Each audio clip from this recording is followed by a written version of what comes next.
우리의 삶과 죽음을 통해서 온전히 경배받으시고 찬양받으실 삼위일체 하나님을 믿고 따르며 섬기게 하여 주시니 감사드립니다.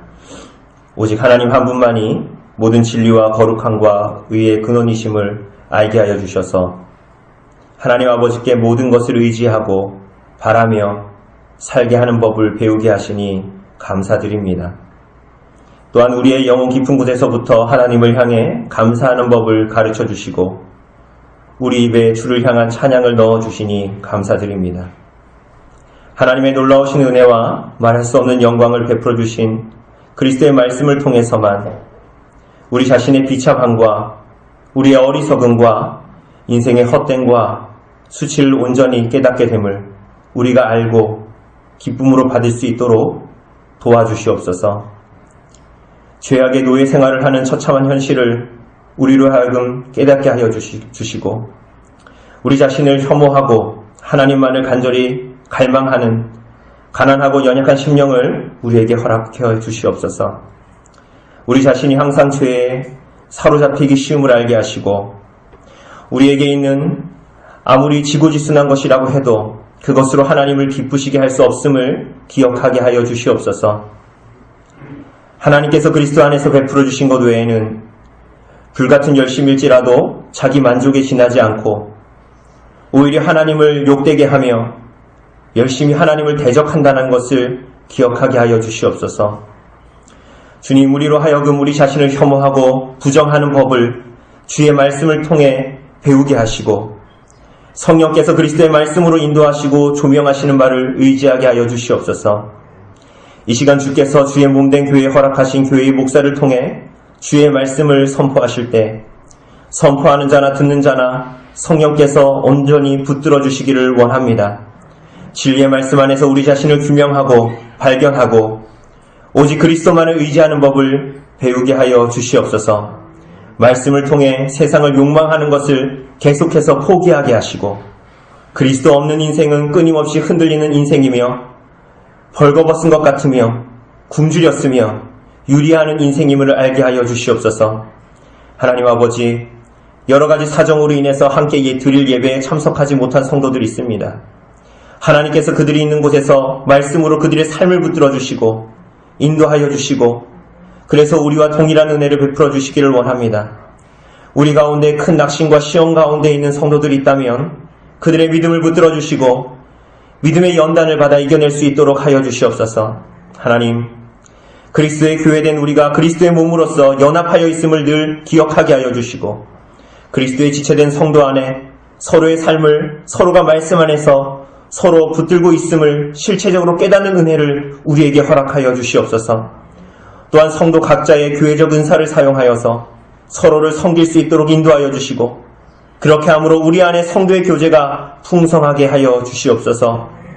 하나님, 우리의 인생이 밟히는 낙엽처럼 보잘것이 없고 시드는 불과 같이 초라하지만은 그런 우리를 그리스도의 영광으로 옷 입히시는 은혜에 감사합니다. 이 시간 한 마음으로 예배에 참여하는 자가 되도록 성령께서 인도하여 주시옵소서.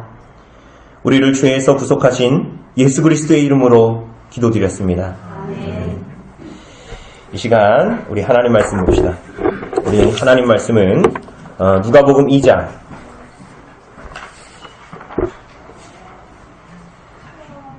누가복음 2장 21절에서 39절의 말씀입니다.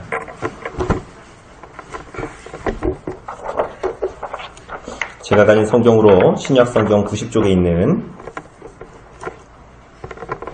누가복음 2장 21절에서 39절까지의 말씀 제가 봉독해 드리도록 하겠습니다. 할례할 8일이 되매 그 이름을 예수라 하니 곧 잉태하기 전에 천사가 일컫는 바라라. 모세의 법대로 정결 예식의 날이 차매 아기를 데리고 예루살렘에 올라가니 이는 주의 율법에 쓴 바 첫 해에 처음 난 남자마다 주의 거룩한 자라 하리라 한 대로 아기를 죽게 드리고 또 주의 율법에 말씀하신 대로 산비둘기 한 쌍이나 혹은 어린 집비둘기 둘로 제사하려 함이더라. 예루살렘에 시므온이라 하는 사람이 있으니 이 사람은 의롭고 경건하여 이스라엘의 위로를 기다리는 자라. 성령이 그 위에 계시더라. 그가 주의 그리스도를 보기 전에는 죽지 아니하리라 하는 성령의 지시를 받았더니 성령의 감동으로 성전에 들어가매 마침 부모가 율법의 관례대로 행하고자 하여 그 아기 예수를 데리고 오는지라. 시므온이 아기를 안고 하나님을 찬송하여 이르되 주제여 이제는 말씀하신 대로 종을 평안히 놓아주시는도다. 내 눈이 주의 구원을 보았사오니 이는 만민 앞에 예비하신 것이요 이방을 비추는 빛이요 주의 백성 이스라엘의 영광이니이다 하니 그의 부모가 그에 대한 말들을 놀랍게 여기더라. 시므온이 그들에게 축복하고 그의 어머니 마리아에게 말하여 이르되 보라 이는 이스라엘 중 많은 사람을 패하거나 흥하게 하며 비방을 받는 표적이 되기 위하여 세움을 받았고 또 칼이 내 마음을 찌르듯 하리니 이는 여러 사람의 마음의 생각을 드러내려 함이니라 하더라. 또 아셀 지파 바누엘의 딸 안나라 하는 선지자가 있어 나이가 매우 많았더라. 그가 결혼한 후 7해 동안 남편과 함께 살다가 과부가 되고 84세가 되었더라. 이 사람이 성전을 떠나지 아니하고 주야로 금식하며 기도함으로 섬기더니 마침 이때에 나와서 하나님께 감사하고 예루살렘의 성령을 바라는 모든 사람에게 그에 대하여 말하니라. 주의 율법을 따라 모든 일을 마치고 갈릴리로 돌아가 본 동네 나사렛에 이르니라.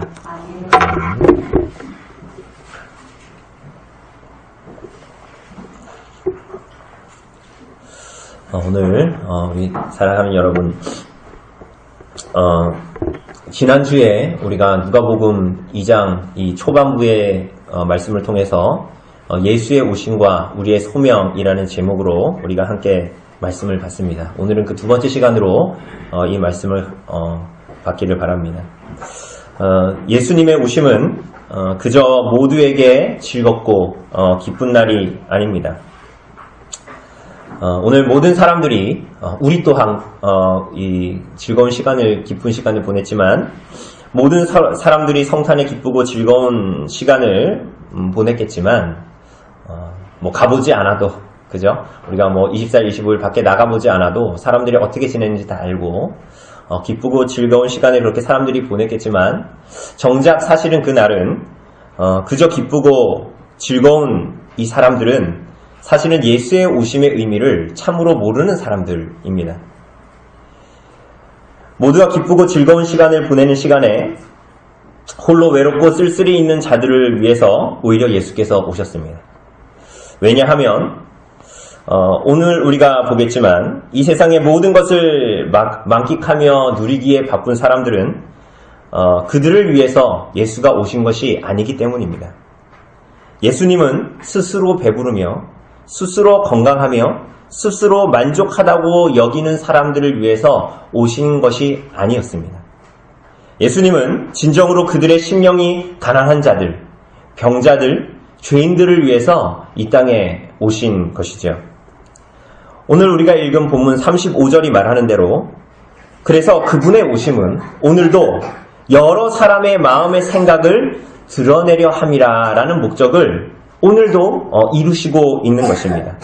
그래서 어떤 사람들은 예수의 오심을 정말 기쁘고 겸손한 마음으로 받아서 그분을 영접하지만 어떤 사람들은 예수님의 오심에 대해서 오해하고 그래서 스스로 실족하고 망하는 사람들이 오늘날도 있는 것입니다. 예수님은 가난하고 죄 많고 병든 사람들을 위해서 이 땅에 오셨습니다. 그 사람들이 어떤 사람들이죠? 우리가 지난주에 봤던 이사야서 7장에 나오는 이 아하스와 같이 끊임없이 하나님을 향해서 불신앙하고 배도하는 백성들임에도 불구하고 하나님의 신실한 언약과 그분의 자비하심으로 그 백성들을 찾아오시고 그들과 함께 하시는 은혜를 그들에게 주시겠다라는 그 약속이 나타난 것이 예수 그리스도의 오심이었습니다. 그래서 이사야서 7장 14절에서 선지자 이사야가 이 아이야를 향해서 예언한 것과 같이 주께서 친히 징조를 너에게 주실 것이라 보라 처녀가 잉태하여 아들을 낳을 것이요 그의 이름을 임마누엘이라 하리라. 여러분 이 하나님께서 하신 약속이 불신앙하고 배도하는 이스라엘 백성들에게 이루어질 것인데 그래서 하나님을 진정으로 소망하고 바라는 사람들이 이 약속을 붙들고 이 소망 없는 인생 속에서 그 주님의 약속이 이루어지기를 소망하고 기다리는 소망으로 이 땅을 살아가게 되는 것입니다. 그래서 우리가 지난주에 본 대로 그 사람들이 어떻게 살아갑니까? 정말 이 땅에 매여서 우리가 지난주에 본 대로 로마의 가이사 아구스도의 명대로 세상의 원함과 가치와 즐거움에 매여서 이 땅을 살아가는 것이 아니라, 그죠? 예수 그리스도를 정말 우리들의 왕으로 모시고 살아가고, 그 예수가 정말 만왕의 왕이시고 정말 만주의 주이시고 정말 그분이 창세전에 계셨던 창조주 하나님이시고 그분이 오늘도 섭리하시는 섭리자이심을 고백하면서, 그것을 어떻게 고백해요? 우리들의 입으로 증거하고 우리들의 삶으로, 우리들의 행실로 그리스도가 왕이심을 증언하는 삶을 살아가게 되는 것이지요. 여러분은 이번 성탄, 그죠? 오늘 30일인데 이번 성탄 어떻게 보내셨습니까? 여러분, 오늘 우리가 예배 시작할 때 어떤 찬양을 불렀죠? 찬송가 121장 불렀죠. 참 반가운 성도요, 다 이리 와서 베들레헴으로 가서 나신 아기 예수를 바라봅시다. 우리가 그분께 엎드려 절합시다. 이런 찬양했습니다. 그죠? 우리 25일이 지났잖아요. 이런 찬양 부르면 너무 어색하지 않습니까? 성탄이 지났는데. 여러분, 그러나 그렇지가 않다라는 거예요. 이러한 일은 성탄에만 있어야 되는 일이 아니라는 거예요. 구주 예수를 증언하고 우리들의 삶으로 그 아기 예수의 오심을 증언하는 일은 성탄에만 있는 일이 아니라는 것입니다. 오히려 세상 사람들이 말하고 즐겁게 보낸 크리스마스의 이브의 날이 지난 오늘, 크리스마스가 지난 오늘, 그날 먹고 마시고 술 취한 것을 생각하면 허무해지는 오늘, 그렇게 나를 즐겁게 하는 일이 허무했다는 것이 느껴지는 오늘, 그럼에도 인생을 허탄한 것에 쏟아부으면서 오늘 내일을 살고 있는 사람들이 존재하는 오늘, 그분을 증언하고 증거하는 기회가 오늘 우리들에게 있다라는 것이죠. 그래서 그 예수의 오심을 오늘도 증거해야 되고, 그것이 성탄에만 증거해야 되는 일이 아니라 오늘도 증언해야 되는, 오늘도 우리들의 삶으로 나타내야 하는 일이 예수의 오심, 그리고 그 예수의 오심 가운데 부름받은 여러분과 저의 인생의 소명이라는 것이지요. 사랑하는 여러분, 왜 세상 사람들은 소망이 없을까요? 세상 사람들 소망 없어 보이지 않는데요. 오히려 돈 없는 내가, 통장에 잔고가 별로 없는 내가 더 소망 없어 보이고, 우리 자식들이 변변치 않게 그렇게 잘 못 나가는데 저 사람들은 되게 잘 나가니까 소망이 있는 것 같고, 나는 이렇게 건강하지 못하고 이렇게 빌빌거리는데 저 사람은 건강한 거 보니까 저 사람은 소망이 있는 것 같고, 나는 소망이 없는 것 같은데 왜 저 사람들 보고 자꾸 소망이 없다고 얘기하는 걸까요? 여러분, 세상 어디에도 남부러울 것 없이 사는 사람들이 왜 실상 소망이 없는 걸까요? 그것은 성경이 말하는 인간이 어떤 존재인가 하는 데에 그 답이 있는 것이에요. 여러분, 사람은 어떤 존재죠? 오늘 본문 22절을 보면 우리 한번 읽어볼까요? 22절 읽어보겠습니다. 시작. 모세의 법대로 정결 예식의 날이 참에 아기를 데리고 예루살렘에 올라가니. 모세의 법대로 정결 예식의 날이 차서 아기를 데리고 예루살렘에 올라갔다라고 얘기하죠. 이게 무슨 얘기입니까? 마리아가 성령으로 잉태하여 출산한 마리아가 아기를 데리고 정결 예식을 하려고 예루살렘으로 올라갔다라고 얘기하죠. 여러분, 왜 정결 예식을 해야 됩니까? 여러분, 레위기 12장을 보면 산모가 누굽니까? 아이 낳은 여자죠. 산모는 출산을 하면 부정해지죠. 그죠? 우리가 이제 이번 주죠? 수목금. 벌써 이제 2019년인데, 우리가 그 신년맞이 성경 읽기 할 때 레위기를 할 건데요. 레위기 12장을 보면 여자는 출산하면 부정합니다, 산모는. 그래서 특별히 남자아이를 낳으면 40일간 산모는 부정합니다. 그리고 여자아이를 낳으면 며칠간 부정합니까? 80일간 부정합니다. 불공평하죠. 그죠? 그래서 본문이 말하는 대로 출산한 산모는 부정해졌기 때문에 모세의 법대로 정결 예식을 행해야 합니다. 자신을 정결케 하는 의식을 해야 하는데 그것은 1년 된 양으로 번제를 드리고 그리고 비둘기로는 속죄제, 그러니까 번제와 속죄제를 드려야 되는 거예요. 여러분 집에 양 있습니까? 그죠? 여러분과 저는 가난하잖아요. 그 가난한 사람들은 어떻게 해야 됩니까? 가난한 자는 24절에 나오는 대로 비둘기 둘로 각각 번제와 속죄제를 드립니다. 여러분 왜 이렇게 해야 됩니까? 여러분 왜 번제와 속죄제를 드려야 됩니까? 왜 산모는 아기를 낳고 부정해집니까?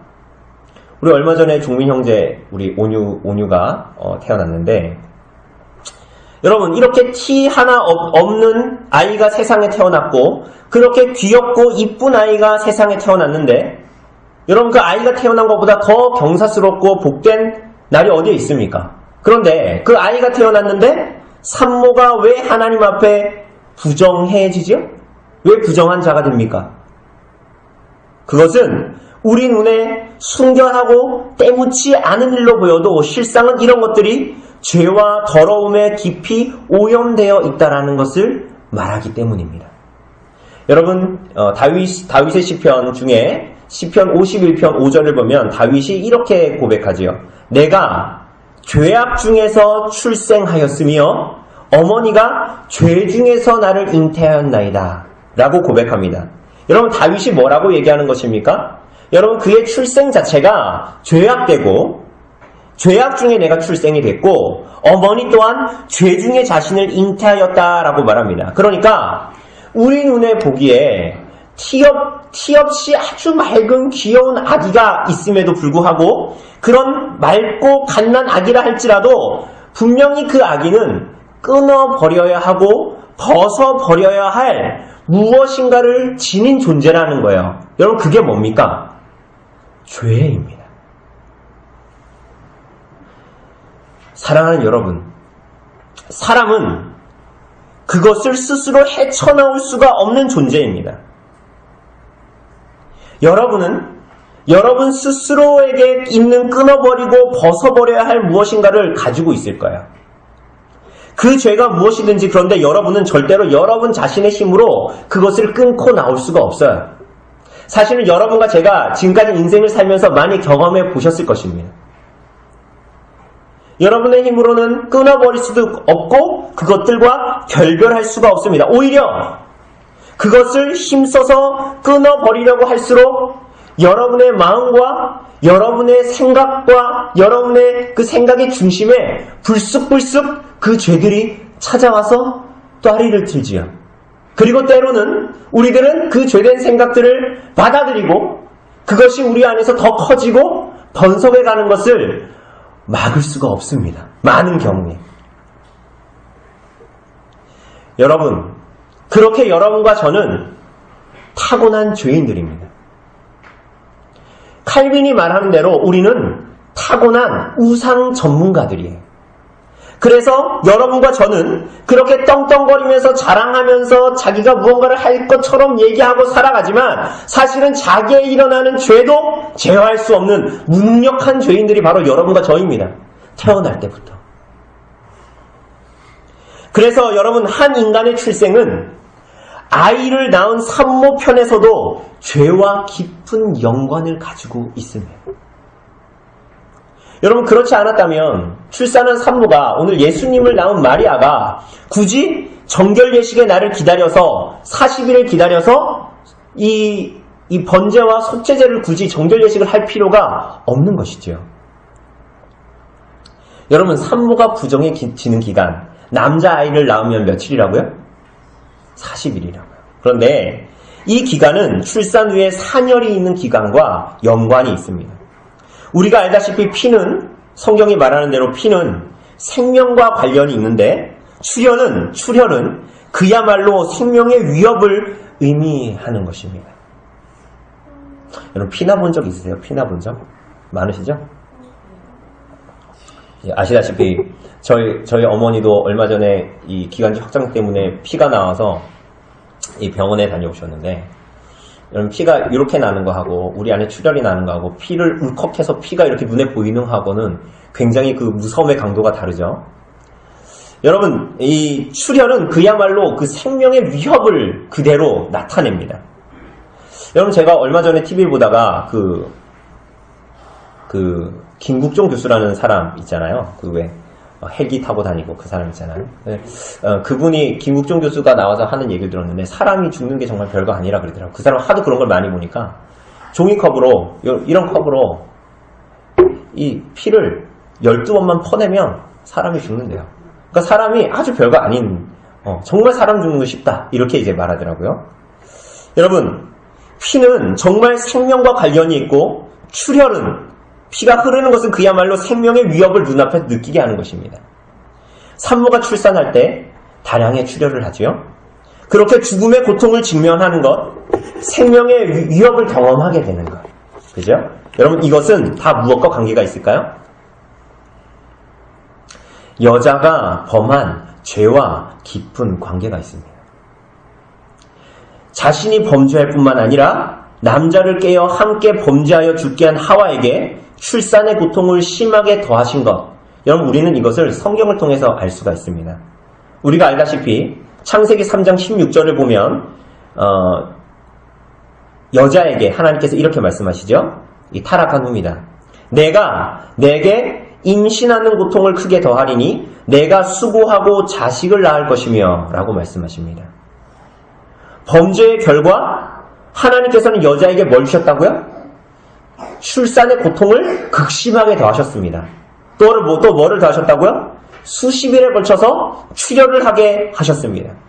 그래서 모든 여자들은 아이를 낳을 때의 죽음의 고통과 위협을 경험하게 되고 그러므로 죄의 무서움을 뼈저리게 느끼고 마음에 새겨야 했지요. 그리고 여인의 범죄로 모든 인간이 잉태되어 태어날 때부터 모든 사람들은 죄와 죽음의 저주 가운데에 살아가게 됩니다. 그래서 우리가 이런 건 잘 기억하죠. 남자가 태어나면 며칠이라고요? 40일. 여자가 태어나면 며칠이요? 굉장히 이제 불공평하다고 생각하니까 잘 기억하죠. 그죠? 여러분, 이 부정의 기간이 남자아이를 출산했을 때보다 여자아이를 출산했을 때 2배가 더 긴 것은 여자로 말미암아 이 초래된 인류의 비극적인 범죄가 아니고는 설명이 안 되는 거예요. 그러니까 왜 율법이 그렇게 얘기했느냐? 이것은 아담과 하와의 타락이 아니면 설명이 안 되어지는 것이에요. 그렇죠? 사탄이 먼저 누구를 깨웠습니까? 아담에게 먼저 그랬어요? 하와에게? 그리고 하와가 하나님께서 그만 열매를 먹고 그것을 누구에게 줬어요? 아담에게 주었던 거죠. 사랑하는 여러분, 죄로 말미암아 깨어진 거룩하신 하나님과의 관계, 죄로 말미암아 어그러진 인간의 관계 뭡니까? 불신, 불화, 오해, 용서하지 않음, 시기, 질투, 해산의 고통, 피 흘리는 두려움, 땀 흘리는 수고, 피곤한 삶, 결국은 흙으로 돌아가리라는 심판의 선언이 있는 것이 바로 여러분과 제가 가지고 있는 인간의 모습일 거예요. 아름답습니까? 우리가 그렇게 생각하는 것 뿐이지. 내 자식이니까 그렇게 이뻐 보이는 것 뿐이지 선하지도 아름답지도 않습니다. 이쁘게 생긴 죄인이고 잘생긴 죄인이고 점잖은 척하는 죄인이고 사실은 그 안에는 하나님을 향한 반역과 하나님을 향한 배도가 숨어있는 존재들.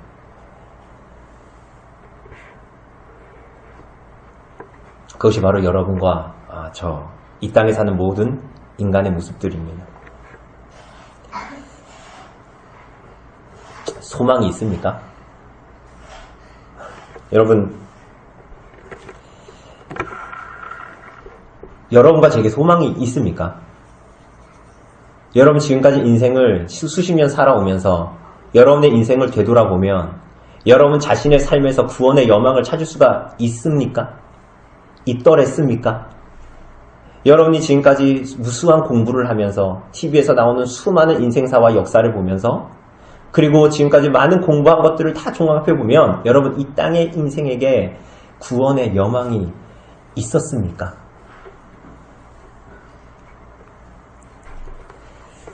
아니죠.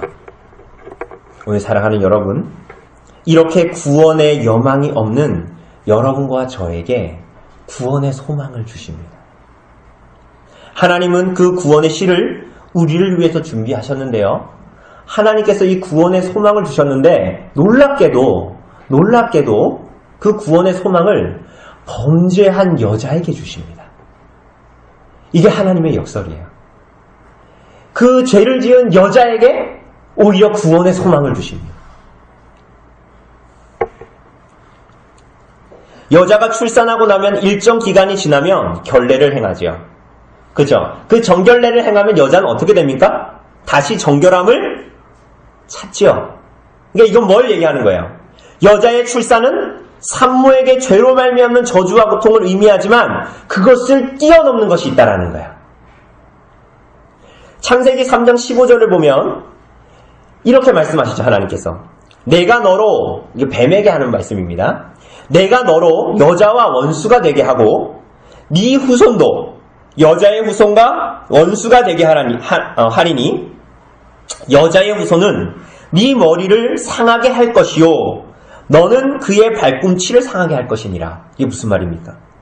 여자의 범죄로 온 인류가 무서운 타락을 맛보게 됩니다. 그러나 여인의 후손이 마귀의 머리를 부수어 승리하리라는 약속을 하나님께서 주심으로 지난한 삶을 살아가면서도 하나님이 약속을 이루실 날을 소망하게 되는 거예요. 끊임없는 분쟁의 인생을 살아가고 끊임없이 죄악의 열매를 먹고 마시고 끊임없이 아이를 낳으면서 죽음의 두려움을 맞닥뜨리게 되고 끊임없이 수고하여야 겨우 먹고 살 수 있는 이 땅의 지난하고 피곤한 인생 속에서 그 죄악의 결과를 먹고 마시는 것에서 끝나게 하지 않으시고 그들에게 구원의 여망을 주시는 거예요. 피곤하고 괴롭고 지난한 삶을 사는 것 같지만 그저 외롭고 그저 쓸쓸하고 고난 삶을 사는 것 같지만 하나님의 약속을 붙들고 살아가는 자들이 존재하게 하시고 그래서 그들이 정말 자기 자신을 보면 구원의 여망이 아무것도 없고 나 자신과 내 가족과 내 인생을 통틀어 보면 그때는 좋을 수 있으나 지나가면 허망하고 허무한 구원의 여망이 전혀 없는 인생들에게 하나님께서 소망을 주시는 거예요. 그것만이 유일하고 영원한 소망이 되는 것입니다. 그 일을 하나님께서 어떻게 이루십니까? 위에서 본 대로 여자의 후손으로 오시는 분을 통해서입니다. 여자의 후손이라 죄 많은 여자의 몸을 통해서 주시리라는 약속입니다. 그래서 우리가 아는 대로 때가 참에 하나님께서 누구요? 처녀 마리아, 버진 마리아, 처녀 마리아로 성령의 능력으로 예수 그리스도를 잉태하게 하셔서 참 하나님이신 성자 하나님께서 여인에게 태어나게 하심으로 참 사람이 되게 하셔서 죄 아래에 있는 모든 사람을 구원하게 하십니다. 여러분 그렇게 예수님 하나님께서 참 하나님이신 2위 하나님이신 그분께서 인간의 육신을 입고 참 인성을 입고 이 땅에 오신 사건을 뭐라 그럽니까? 유식한 말로 세자로 뭐라 그래요? 성육신하셨다. 성육신하셨다. 이렇게 얘기합니다. 구원자이신 하나님이 여러분과 저와 같은 몸을 입으신 것이에요. 여러분 왜 예수님이 사람의 몸을 입으셔야 했을까요? 여러분 왜 예수님이 이 땅에 참 인간으로 오셔야 했죠? 여러분 하나님이 전지전능한 분이잖아요. 다 없는 걸로 치고 새롭게 하면 될 거 아닙니까? 그런데 왜 굳이 예수께서 이 땅에 몸을 입고 오셔야 했죠? 왜 성육신 하셔야 했습니까? 왜 아기 예수로 이 땅에 오셔야 했지요? 두 가지 이유입니다. 하나는 율법을 온전히 이루고 율법에 온전히 순종하기 위해서입니다. 여러분 우리가 십계명 읽지 않았습니까? 여러분이 십계명에 다 순종했습니까? 지난 한 주 동안 표정을 보니까 뭐 당연한 얘기를 못했다고 이렇게 얘기하는데, 여러분, 그게 왜 순종 못한 거예요? 뭘로 순종 못한 거예요? 여러분의 행동이라면, 여러분 지난주에 살인하셨습니까? 6계명에 살인하지 말라고 했는데 살인하셨어요? 살인 안 했는데, 나 사람 안 죽였는데, 나 그러면 6계명 안 무한 건데? 그게 기회 아니에요? 아니죠. 왜 그래요? 율법에 대한 순종은 뭐예요? 우리들의 행동만이 아니라 뭐예요? 우리들의 생각과 마음으로 형제를 향해서 나가라, 이 바보 같은 놈아 라고 했을 때 그거 뭐예요? 형제를 뭐 한 거예요? 살인한 거예요. 그러니까 율법의 핵심은 뭐예요? 우리들의 마음과 생각과 힘을 다해 하나님을 사랑하는 것이지요. 여러분, 예수께서 성육신 하셨기 때문에 우리와 같은 육신을 입고 어떻게 하신 거예요? 그 하나님의 모든 율법에 모든 것을 다하여 순종하셨던 거예요. 예수님께서 이 땅에 33년 공생애와 사생애를 사시면서 그분의 인생을 통틀어 순전히 몸과 마음을 다해 하나님의 율법에 순종하고 그분을 사랑하셨습니다. 여러분, 그래서 육신을 입고 오신 거예요. 왜? 그분이 온전한 순종으로 뭐를 이루셨어요? 의를 이루시고, 그 하나님 앞에 설 수 있는 의를 그를 믿는 모든 자들에게 옷 입혀주는 것처럼 전가시켜 주셔서 그를 믿는 모든 자들이 하나님 앞에 나아가도록 하시기 위해서 예수께서 육신을 입고 이 땅에 오신 거예요. 그죠? 예수님께서 또 왜 성육신 하셨죠? 무엇보다도 십자가의 대속의 사역을 감당하기 위해서였습니다. 예수께서 몸을 입지 않으셨다면 십자가 상에서 죽으실 수 없었겠죠. 예수께서 죽으시지 않았다면 부활하지도 않으셨겠죠. 그렇다면 여러분과 저에게도 부활은 없는 것이에요. 여러분과 저와 같이 몸을 입고 있는 여러분과 저와 같은 존재들은 부활할 수가 없는 거죠. 뭐가 없으면? 예수께서 성육신 하셔서 십자가에 죽으시고 부활하신 사건이 없다면 여러분과 저에게도 부활은 없는 것이에요. 그렇게 예수님의 율법에 대한 완전한 순종으로 우리에게 구원의 가능성이 열리게 됐습니다. 그래서 그리스도께서 율법 아래에 나신 것은, 율법 아래에 태어나신 것은 율법 아래에 있는 자들을 속량하시고 우리로 아들의 명분을 얻게 하기 위해서였습니다. 그러니 예수님의 태어나심은 그저 먹고 마시고 노는 날이 아니라는 거예요.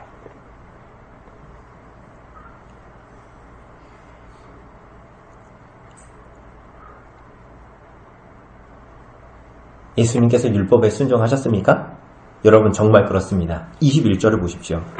21절을 보면 모세의 율법대로 난지 며칠 만에? 난지 며칠 만에? 8일 만에 할례를 행합니다. 또 22절에 보면 마리아는 어떻게 해요?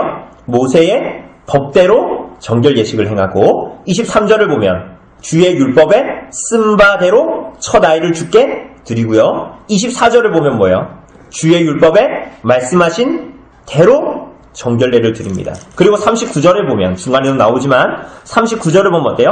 주의 율법을 따라 모든 일을 마치니. 누가는 의도적으로 반복적으로 예수님의 태어나심 성육신 사건을 기록하면서 율법을 따라 모든 일을 행했다라고 누가는 의도적으로 기록하고 있어요. 성자 하나님께서 성육신하지 않으셨다면 일어나지 않을 모든 일들이 성육신하심으로 율법을 따라서 행해지는 것입니다. 특별히 예수님께서 난지 8일 만에 할례를 받으셨습니다. 할례가 뭡니까? 할례. 남자아이의 성기에 맨 위에 있는 표피를 자르는 것이죠. 여러분, 할례는 그럼 무엇을 의미하죠? 뭘 의미합니까? 인생은 고통이야. 태어난 지 8일 만에 인생의 고통을 맛보게 하는 것입니까? 아니죠. 할례는 무슨 의미예요? 잘라서 버리는 것입니다. 그죠? 잘라 버리는 거예요. 여러분, 이때 마취 했을까요? 마취가 어디 있습니까? 잘라 버리는 거지. 잘라 버리는 건 뭡니까, 그거? 할례의 영적인 의미가 뭐예요? 옛사람을 벗어버리는 거예요.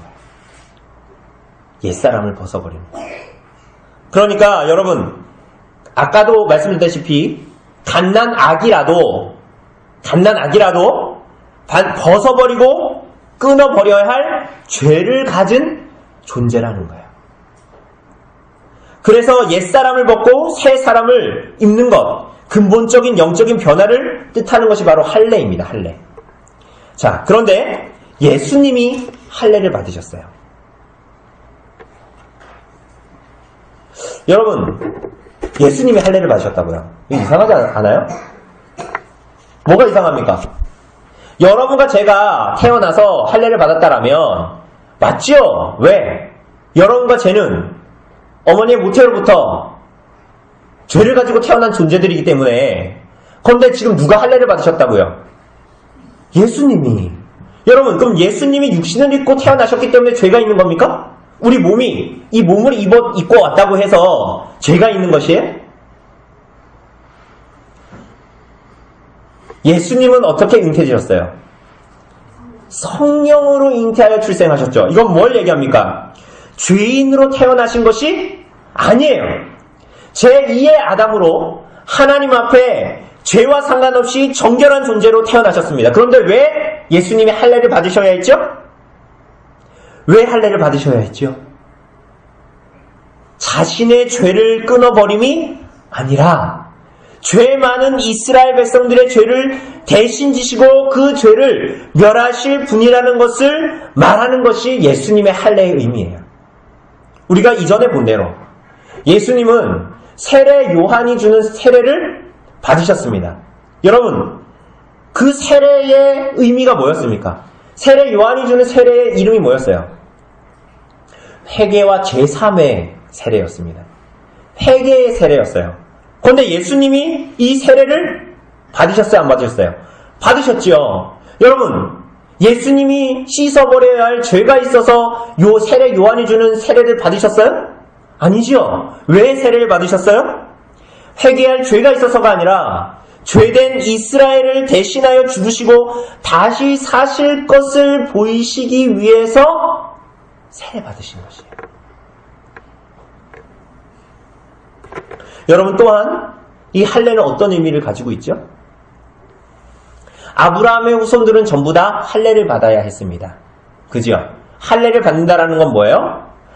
그들이 아브라함의 자손들이다라는 것을 나타내는 것이었습니다. 그래서 할례를 받는다라는 것은 아브라함과 하나님이 맺으신 언약 가운데 이 사람이 있습니다라는 것을 나타내는 것입니다.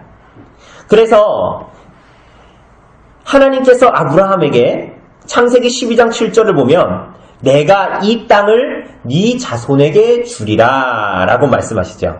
그죠? 기억나시죠? 내가 이 땅을 네 자손에게 주리라. 근데 이 땅은 무슨 땅이었어요? 이 땅. 가나안 땅이었죠. 그런데 이 말씀을 갈라디아서 3장 16절에서 바울이 말하기를 뭐라고 얘기하냐면 이 약속들은 아브라함과 그 자손에게 주신 말씀이신데 여럿을 가르쳐 그 자손들이라 하지 않고 오직 한 사람을 가르쳐 네 자손이라 하셨으니 곧 그리스도라. 이게 무슨 얘기입니까? 하나님이 아브라함에게 내가 이 땅을 네 자손들에게 주겠다라고 하지 않으시고 뭐라 그러셨다고요? 네 자손에게 여러 명을 얘기했다고요? 한 명을 얘기했다고요? 한 명을 말씀하셨다고요. 그러니 갈라디아서 3장 16절에서 이 자손, 아브라함에게 말했던 이 자손은 누구예요? 그리스도라. 하나님께서 아브라함에게 약속하신 이 나라의 진정한 상속자는 이삭도 아니고 야곱도 아니었습니다. 그리고 하나님께서 약속하신 그 땅은 지금 이스라엘 땅, 가나안 땅도 아니었어요. 그러니까 지금 요즘에 가끔 TV 보면은 뭐 이스라엘 땅을 회복해야 된다는 등, 그래서 그 땅에 가서 기독교인들이 가서 뭘 하고, 여러분 그런 거 다 어리석은 일이에요. 그리고 그 땅을 팔레스타인 사람들을 쫓아내고 유대인들이 차지해야 된다. 왜? 성경에는 원래 그 땅을 하나님 주셨기 때문에. 그러니까 이런 거는 다 어리석은 짓들이에요, 다. 여러분, 하나님이 아브라함에게 약속하신 자손은 궁극적으로 이삭과 야곱이 아니었고 하나님께서 아브라함에게 약속하신 땅은 궁극적으로 가나안 땅이 아니었습니다. 여러분, 그거 아브라함이 알았을까요? 몰랐을까요? 아브라함이 알았을 것 같아요? 몰랐을 것 같아요? 이 사실을. 그도 알았어요. 그래서 예수님이 뭐라고 하셨습니까? 아브라함도 나의 때 보기를 원했다. 이렇게 말씀하시는 거예요. 이 나라의 진정한 상속자이신 하나님의 아들이신 예수 그리스도, 하나님 나라의 진정한 주인이신 예수 그리스도, 하나님의 아들이신 그분이 땅의 모든 민족으로 자기 안에서 영생의 복을 얻게 하실 분으로 구원의 소망이 없는 여러분과 저와 같은 죄인들에게 찾아오신 거예요. 그래서 성부께서는 성자를 내어주신 것이고 성자께서는 자기 자신을 십자가에 내어주신 것입니다. 사랑하는 여러분, 이 날이 성탄입니다. 그래서 기쁜 날이 되는 거예요. 24일, 25일이 불금과는 대체할 수 없는 너무나 좋고 기쁜 날이라서 먹고 마시기 좋은 날이라서 좋은 날이 아니라, 아이들은 선물을 받아서 그 날이 좋은 날이 아니라, 여러분, 이래서 성탄이 기쁘고 즐거운 날이 되는 거예요. 자신이 죄인인 줄 알고, 자신이 병자인 줄 알고, 나의 인생과 이 세상에 있었던 모든 일들을 봤을 때 아무런 구원의 소망과 여망이 없다라는 것을 직시하는 죄인들, 병자들, 그래서 심령이 가난한 자들에게 예수의 오심은 참으로 기쁘고 복된 소식인 거예요. 그래서 여러분, 아무리 생각하고 곱씹고 보아도 이 날보다 복된 날은 없어요. 차라리 여러분과 제가 태어난 날은 저주함에 가까운 날이에요. 그러나 예수의 태어나신 그 날은 우리에게 인생에 무엇을 주고도 바꿀 수 없는 날이 예수의 오심의 날인 거예요. 그래서 교회는 예수의 오심을 기억하는 것입니다. 그리고 그 날은 24일, 25일만이 아닌 거예요. 1년 360일 우리들이 이 땅에서 존재하는 그 날이 언제까지인지 모르지만 매일매일의 예수의 오심으로 우리가 오늘 살아가는 날이기 때문에 소망이 있는 것이지. 아이가 태어나서 기쁩니까? 직장을 가져서 기뻐요? 월급날이라서 기쁩니까? 대체 그것이 여러분에게 무슨 구원의 여망을 줍니까? 그것이 정말 여러분에게 기쁨을 주든가요? 그게 정말 영원하든가요? 아니잖아요. 오늘이 월급날이 아니면 나의 오늘 하루는 그저 지나가는 하루입니까? 소망이 없어요? 그게 세상 사람들이에요. 그래서 24일, 25일에 마시고 기쁘고 그렇게 사는 것이 그게 즐거운, 그게 날인 거예요. 그게 아니면 여망이 없으니까.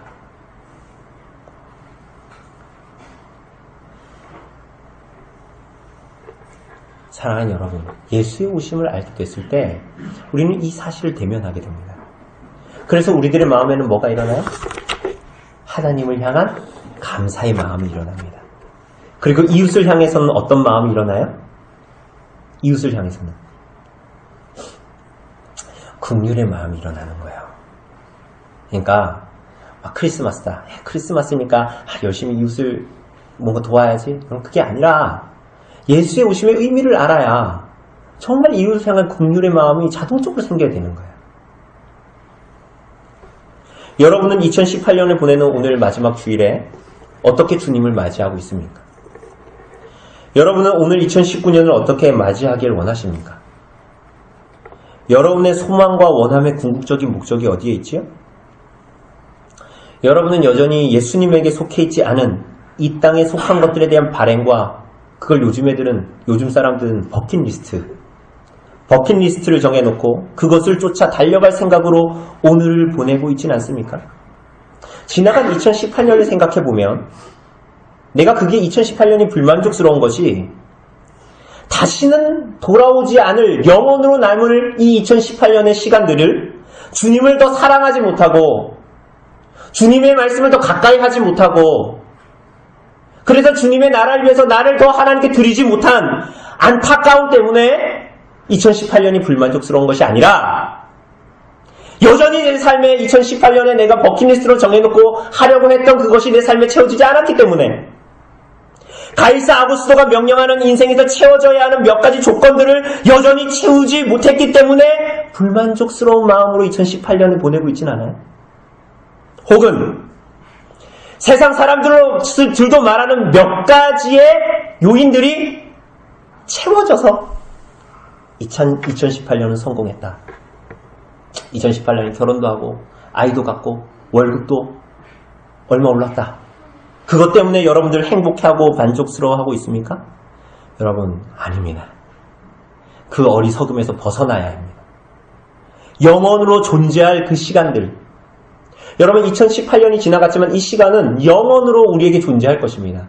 여러분, 그 시간들을 헛되고 어리석게 보내면 안 되는 거예요. 그냥 지나가면 끝인 시간들이 아닌 거예요. 영원으로 남을 시간들이에요. 그래서 이 땅에서 여러분과 저의 삶이 중요한 것입니다. 사랑하는 여러분, 어떻게 사실 것입니까? 어떻게 2019년을 맞이하고 이후의 인생을 보내시고 오늘 내일을 보내시길 원하십니까? 사랑하는 여러분, 오늘 본문에 보십시오. 구주의 오심을 기다리고 대망하던 두 사람이 있습니다. 누굽니까? 25절에 보면 시므온이라는 제사장입니다. 36절에 누굽니까? 안나라는 여선지자입니다. 여러분, 시므온에게 하나님께서 약속하신 것이 있어요. 26절에 보면 뭐라 그래요? 그가 주의 그리스도를 보기 전에는 죽지 아니하리라. 그래서 27절에 보는 대로 마리아와 요셉이 데리고 온 아기 예수를 보고 그가 아기를 안고 하나님께 찬송을 합니다. 뭐라고 찬송해요? 주제여, 하나님이여, 이제는 말씀하신 대로 종을 나를 평안히 놓아주시는도다. 하나님께서 그에게 일평생 동안 기다리며 소망하게 하셨던 일의 성취를 보게 되니 그가 하나님을 찬양합니다. 그리고 35절에는 예수께서 어떤 비참한 죽음을 죽으실지도 예언합니다. 그런데 여러분, 이 시므온이 대체 어떤 사람입니까? 25절을 보면 그 사람이 어떤 사람이래요? 의롭고 경건하여 이스라엘의 위로를 기다리는 자라. 예수께서 오셨을 때 모든 제사장과 선지자와 영적 지도자들은 다 예수의 오심을 환영하지 않았습니다. 여러분, 심지어 예수께서 공생애를 시작하실 때에도 이 사람들은 모두 다 예수님을 환영하지 않았습니다. 왜 그랬죠? 이 사람들은 세상이 주는 안락과 즐거움에 도취되어 있었어요.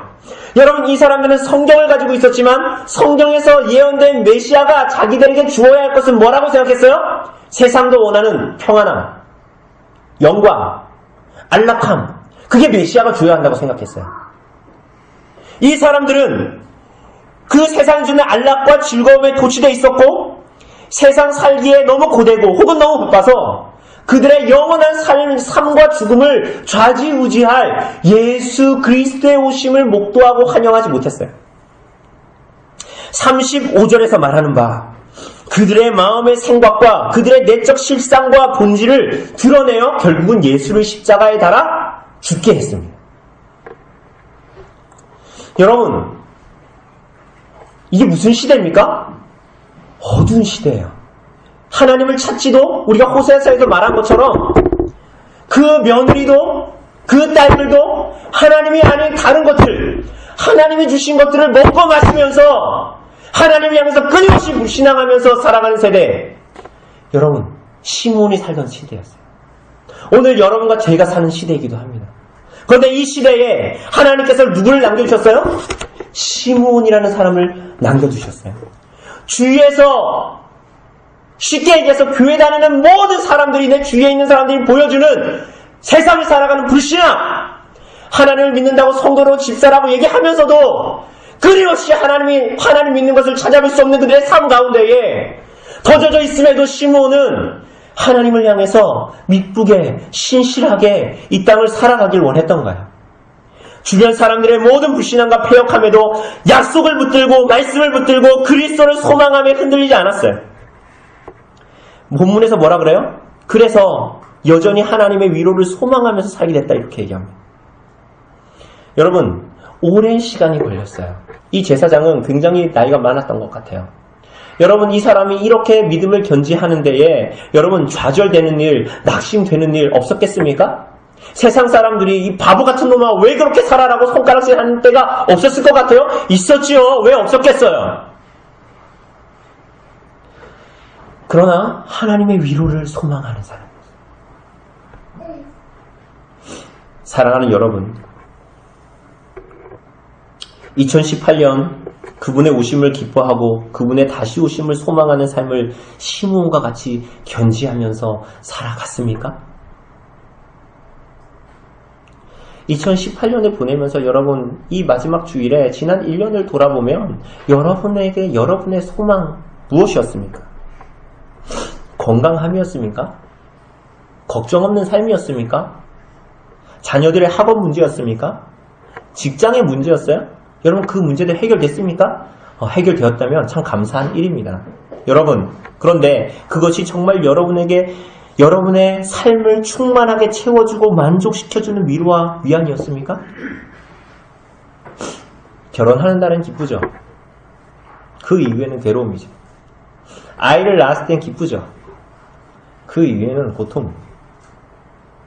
뭐 인생은 모두 다 고통이라는 건 아니지만 그것이 주는 이 모두 다 죄에서 발원되었기 때문에 나타나는 많은 고통들 우린 경험하면서 살게 되죠. 나이 많은 시므온은 구주를 보기 전까지는 죽지 아니하리라는 성령의 지시를 받았죠. 여러분 시므온이 무슨 생각했을까요? 주님이 안 나타났으면 좋겠다 이렇게 생각했을까요? 왜? 구주가 안 나타나면 자기는 죽지 않으니까. 그래서 구주가 안 나타났으면 좋겠다 하면서 건강 챙기면서 영양제 막 먹으면서 예금에는 막 돈 팍팍 채워놓으면서 이렇게 살았을까요? 여러분 어떻게 생각하세요? 여러분 시므온이 뭐라고 합니까? 29절에 주여 이제는 말씀하신 대로 종을 평안히 놓아주시는군요. 감사합니다. 시므온이 뭘 기대하고 이 땅의 인생을 살았던 거죠? 하나님의 약속이 성취인 거예요. 하나님의 뜻이 이루어지는 거예요. 예수님께서 갖추신 대로 하나님의 뜻이 하늘에서 이루어진 것처럼 이 땅에 이루어집니다가 입 바른 말이 아니라 그냥 목사가 시키니까 하는 말이 아니라 그냥 모임 끝날 때 하는 말이 아니라 이게 시므온이라는 한 사람의 인생을 들어 그가 진정으로 원했던 거예요. 하나님의 뜻이 이루어지는 거예요.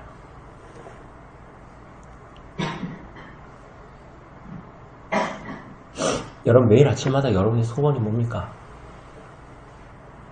나이가 많아 이 두 부부가 그렇게 있었는데 이 사람들에게 뭘 주셨어요? 하나님 나라를 소망하는 이 사람들에게 아들을 주셨는데 그가 누구예요? 세례 요한이었어요. 여러분 하나님의 말씀이 이루어지고 하나님의 말씀은 능치 못함이 없습니다 라고 믿는 소녀 누구를 부르셨어요? 마리아를 부르신 거예요. 여러분 조용히 마리아가 임신한 걸 알고 마리아가 부정한 줄 알고 그럼에도 불구하고 조용히 자기 약혼녀 마리아의 일을 덮으려고 했던 세상적으로 바보 같아 보이는 이 요셉은 아내와 함께 성전으로 들어가 정해진 희생 제물을 드리려고 했던 사람이었어요. 여러분 하나님은 그와 같은 사람을 하나님의 일에 동참하게 하십니다. 세상의 모든 좋은 것들보다 하나님을 예배하고 그분의 약속을 신뢰하고 일평생을 기다리며 하나님의 백성의 구원을 위해 기도하는 늙은 시므온과 안나에게 하나님은 당신의 구속의 일을 증거하는 일을 맡기십니다. 여러분 구주의 오심을 소망하십니까? 그 소망하는 자들에게 정말 구주께서 주시고자 하는 하나님 나라의 영광을 그분의 영광스러운 나라에 참여함을 허락하시는 것입니다. 여러분 구주의 다시 오심을 소망하며 이 어두운 시대에 여러분의 삶을 신랑의 오심을 준비하는 신부와 같이 새롭게 단장하시기를 바랍니다. 그것이 예수의 오심 때문에 우리에게 주어진 부르심과 소명입니다.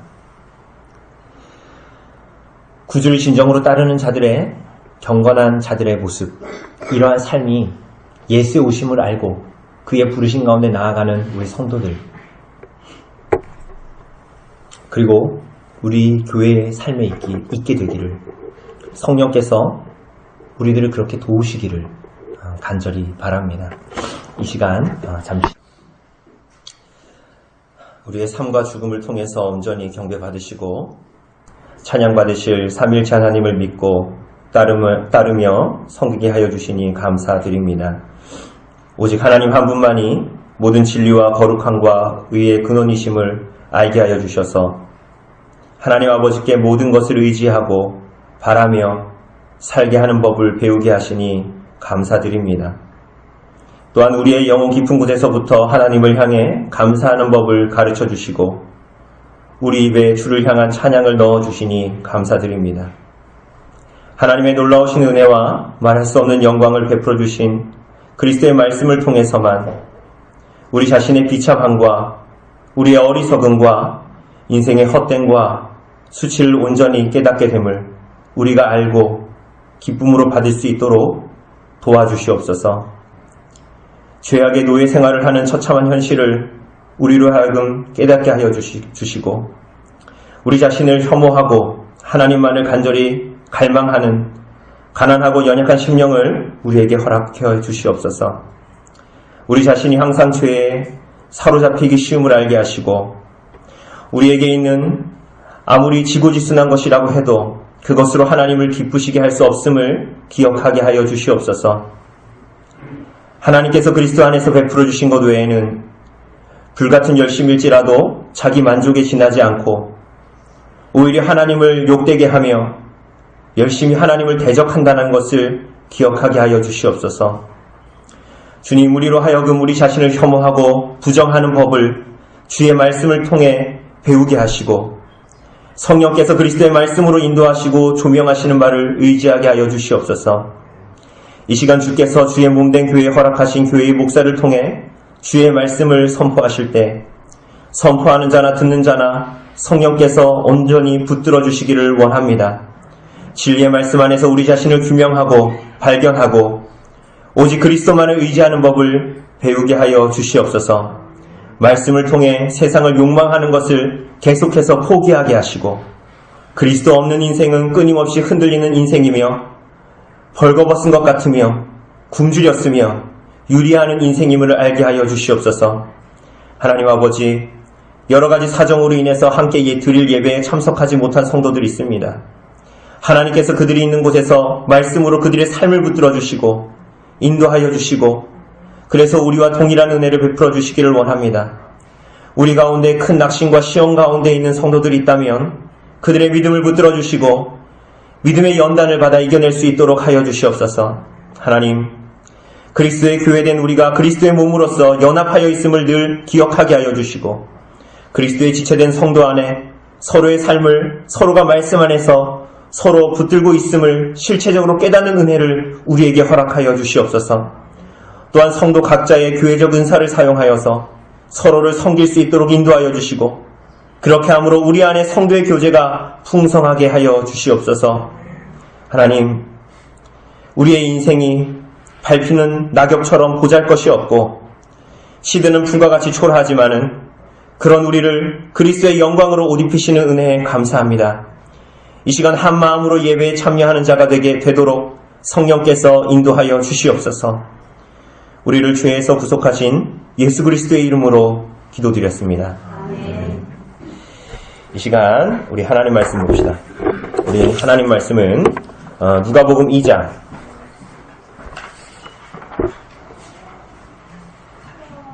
누가복음 2장 21절에서 39절의 말씀입니다.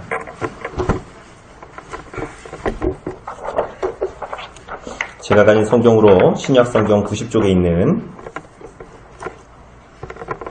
누가복음 2장 21절에서 39절까지의 말씀 제가 봉독해 드리도록 하겠습니다. 할례할 8일이 되매 그 이름을 예수라 하니 곧 잉태하기 전에 천사가 일컫는 바라라. 모세의 법대로 정결 예식의 날이 참에 아기를 데리고 예루살렘에 올라가니 이는 주의 율법에 쓴 바 첫 해에 처음 난 남자마다 주의 거룩한 자라 하리라 한 대로 아기를 주께 드리고 또 주의 율법에 말씀하신 대로 산비둘기 한 쌍이나 혹은 어린 집비둘기 둘로 제사하려 함이더라. 예루살렘에 시므온이라 하는 사람이 있으니 이 사람은 의롭고 경건하여 이스라엘의 위로를 기다리는 자라. 성령이 그 위에 계시더라. 그가 주의 그리스도를 보기 전에는 죽지 아니하리라 하는 성령의 지시를 받았더니 성령의 감동으로 성전에 들어가매 마침 부모가 율법의 관례대로 행하고자 하여 그 아기 예수를 데리고 오는지라. 시므온이 아기를 안고 하나님을 찬송하여 이르되 주제여 이제는 말씀하신 대로 종을 평안히 놓아주시는도다. 내 눈이 주의 구원을 보았사오니 이는 만민 앞에 예비하신 것이요 이방을 비추는 빛이요 주의 백성 이스라엘의 영광이니이다 하니 그의 부모가 그에 대한 말들을 놀랍게 여기더라. 시므온이 그들에게 축복하고 그의 어머니 마리아에게 말하여 이르되 보라 이는 이스라엘 중 많은 사람을 패하거나 흥하게 하며 비방을 받는 표적이 되기 위하여 세움을 받았고 또 칼이 내 마음을 찌르듯 하리니 이는 여러 사람의 마음의 생각을 드러내려 함이니라 하더라.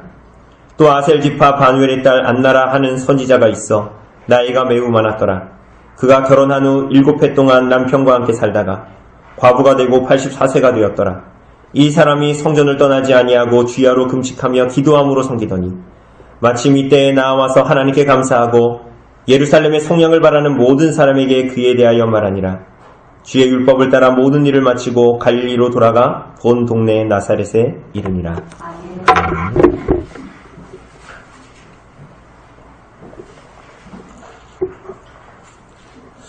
오늘 우리 사랑하는 여러분,